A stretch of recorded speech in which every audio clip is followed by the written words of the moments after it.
Today, we're going to continue our conversation around real estate. And today, we're going to shift a little bit away from how to take losses and stuff like that and how we're going to actually structure these from an LLC standpoint. So as we begin this conversation, it's important to remember when we draw out these structure diagrams, you're going to be seeing a lot of different shapes. The main ones you're going to be seeing, right, we're going to have circles, triangles, and squares. Okay, circles are individuals, our triangles are LLCs, and our squares are corporations. Okay, so there very well might be times where we actually have a square or a triangle inside of a square. Now, as an LLC, LLCs are the wild, wild west of the tax code. So we're able to file an LLC as a sole proprietor, meaning it just goes directly on your individual return and it's disregarded. Also recognize it as a partnership, as a C corporation, or an S corporation. So if you see a triangle inside of a square, that simply means we have an LLC that's being taxed as either a C corp or an S corp. And so as we start to build out these diagrams, I'm just going to go over a general look of what we typically see with an individual who either has a W-2 income or has, actually what we'll do is we'll have a couple. So we'll have a taxpayer and a spouse. One person will have W-2 income. The other person will have ownership in an S corporation. And then we'll build out the holdings company that then will own the real estate properties. So we'll build out the entire structure so you can see exactly the ideal way to set it up and what that would look like, what states to file it in, because it's very important. And then we'll talk about how the cash flow moves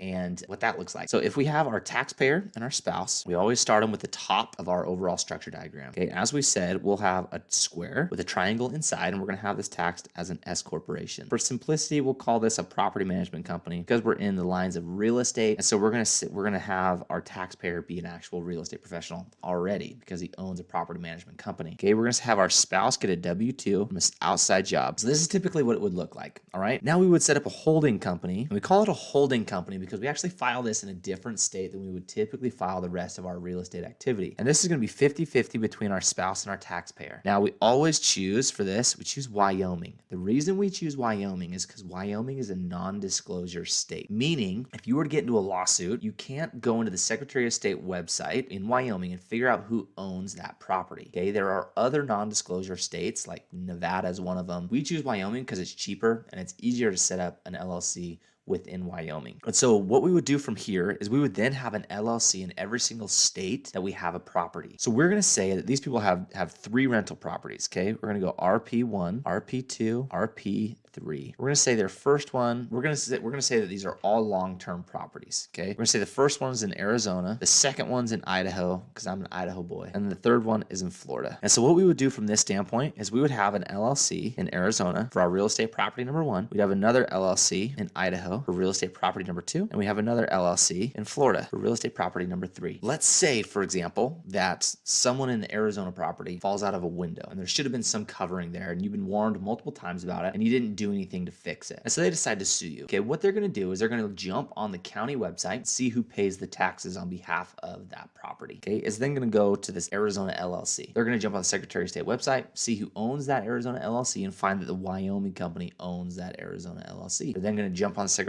of State website in Wyoming and get stopped in their tracks because they don't know who owns it. This doesn't mean that you can't get sued. But what it means is the person who's going after you doesn't know who they're going after. So they don't know if you have deep pockets or if you have shallow pockets. Along with that, the attorneys that look at these structures will be a lot more weary to actually encourage their clients to go through with a lawsuit. Because what's going to happen is even if they win the lawsuit, they would then get what's called a charging order on behalf of that LLC, meaning they get a portion of distributions from that property every month. Now, because it's an LLC, we have maximum flexibility with when and how we take distributions. So we just don't take distributions and we let it build up within that LLC. And then eventually the charging order will fall off and they don't get anything for it. So it's very unlikely that an attorney would actually go after someone with this structure set up. Now, when you set these structures up, every single shape on here needs its own bank account. So I'm going to make some notes here for you guys so you can see it. Every shape needs, and this is so you can get the maximum amount of your asset protection. Every single one of them needs an EIN number. It's kind of redundant because an EIN number is an employer identification number. You need an EIN for each one of the shapes. Okay, you also need a business bank account. And those are the main things that you need for every single one of those shapes. Because then what's going to happen is when you have money that comes in, right? You have money that comes in on this side through property management services. And then you also have money that comes in on this side through rents. That money then goes from your main companies and is then flows up from your S corp to the individual in two ways, either through a W-2 or through distributions, right? And for sakes of this conversation, I won't go into too much depth on that one, okay? But then what happens on our real estate holding side is that money then flows up mostly through distributions, and then from our Wyoming holding company, it then flows up into our individual accounts. Now, it's very important that you follow this money trail. The reason this is so important is because if you take, for example, your personal credit card and you go and buy something for your Florida company or for your Florida property, if you take your personal card and go directly down to that Florida property, what you are doing is you are commingling your assets, which means that you are basically eliminating your liability protection that you are getting with that LLC. So it's very important that you do not do that, because you can completely wipe out what you're looking at as far as asset protection goes, okay?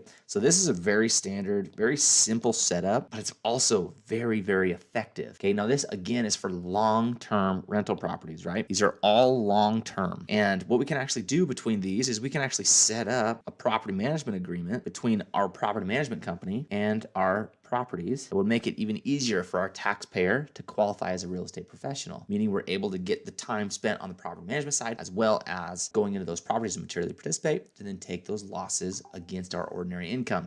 And so how that works from a loss standpoint is we're then going to take these properties and we're going to depreciate them, right? See if we can go yellow here. We're going to depreciate these properties, and those losses are going to trickle up into our Wyoming holding company on the tax return. They're going to be filed, whether we file that as a partnership or a single member LLC, it's up to the individual. If you were to file it as a partnership, it does reduce your audit risk slightly, not a lot. It does make your tax return a little bit more complex because you'll have a separate partnership tax return. So it'll be a little bit more expensive from a tax preparation side, but it does help a little bit, keeps it a little bit more clean, a little bit more organized. But the losses would either be reported on the Wyoming holding company partnership return, or it would be reported directly on your individual return, because all of these activities are pass-through activities, right? And so then you're gonna have business activity and a K1 that gets distributed from this S corp up into your individual return that has all the business activity that then gets reported on your individual tax return. So your individual tax return is gonna have all your income, and then it's gonna have this big old loss from your real estate activity that's gonna offset and wipe out all that income. So you're gonna have little to no income on your personal tax return because of the losses generated from your properties. Now keep in mind that the depreciation of those properties, when we do a cost segregation study, that's a big bump in that first year. So if you buy a real estate property and you accelerate that depreciation in the first year, it's not something you get every single year from that one property. You have to continuously buy more and more properties, okay? Now, this is kind of off topic, but I'm going to go into it. This strategy is called the buy, borrow, die strategy. We'll talk a little bit more about this in a future video. But what our ultimate goal here is to buy as many properties as we can, increase our monthly cash flow as much as we can. We borrow against it, because when we borrow against it, we don't pay tax on that. And then when we die, we get what's called a stepped up basis, meaning it goes to our kids at the fair market value at the date of death. They can either sell it, not pay tax on it, or they can go cost seg it again and take the losses from it again. So we'll get into that more in these future videos, but I just wanted to give you a little taste of what we're looking forward to here in our next